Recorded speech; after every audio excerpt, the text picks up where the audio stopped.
We're an engineering-led company.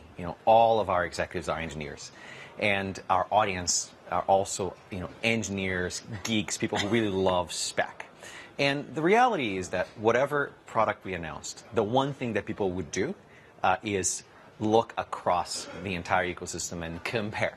So we might as well do it ourselves, right? We might as well lead the comparisons. Don't really do that, though. Yeah. We're a different company, right? We like to talk about what people are thinking anyways, right? So why not do it a little bit differently and actually do it ourselves and, invite the conversation. Well, do you think that you have the technology and the design to really go head-to-head with Apple?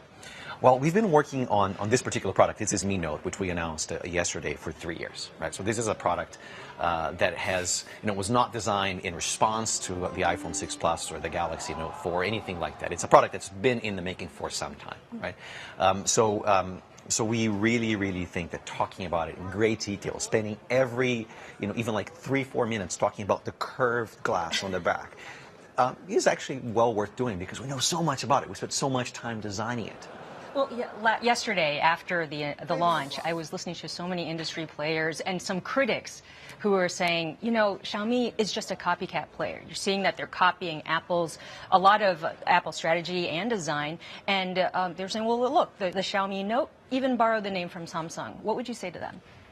So, first of all, I think that no one would disagree that this is a very unique product, right? It's a product that doesn't look like anything else that you may be able to buy today. It's a unique product with unique things that have not been done before because we've grown up. We've been able to build an industrial design team, a mechanical hardware engineering team, and so on and so forth, that has had the time to do a lot of independent thinking. And this is the first product in which that independent thinking is. And I'd like to invite everyone to have that conversation with us. Well, what about, do you get concerned at all, though, that just because there has been a lot of this criticism about copyright and that you are a copycat company, that could affect your overseas plans? We're already seeing a patent infringement case in India affect your sales there. No, so the, patents and trademarks and so on and so forth are things that every company in our industry, right, has to deal with as they grow. And I think we're going through that at an even earlier stage than other companies normally do because we've grown much faster, right? In 4.5 years, we've become one of the leading smartphone manufacturers in the world. So these are growing pains, if you will, and we're obviously very prepared to deal with them ourselves on the patent front. We've been filing a huge number of patents ourselves, both in China as well as outside of China, which is what you'd want to do, right, to be able to be prepared for that.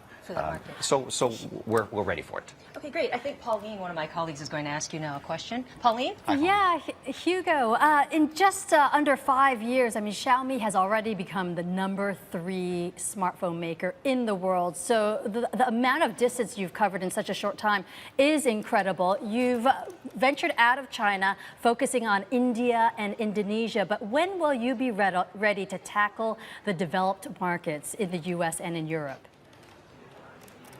Yeah. So it's a question that we get asked a lot, of course, and I think it's going to take some time. We are purposefully going after markets like India, Indonesia, and next will be Brazil, Mexico, Thailand, Vietnam, because those are markets where our strategy works very, very well. We're building high specification products that can sell at very affordable prices because we're selling them direct, we're selling them online.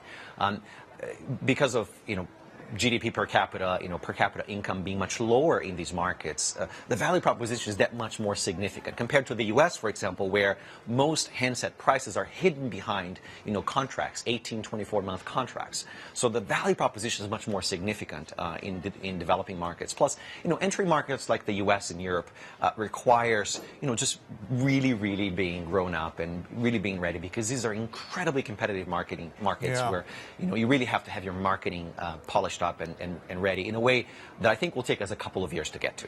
Gotcha. All right, Hugo, listen, great to talk to you. Appreciate the time. This is Martin. Let me jump in here and ask you sort of a geeky question. Value proposition is what your new product phone is. No one, I think, is going to deny that. But when I took a look at the spec here, I want to get your take. Curved I like that, the screen.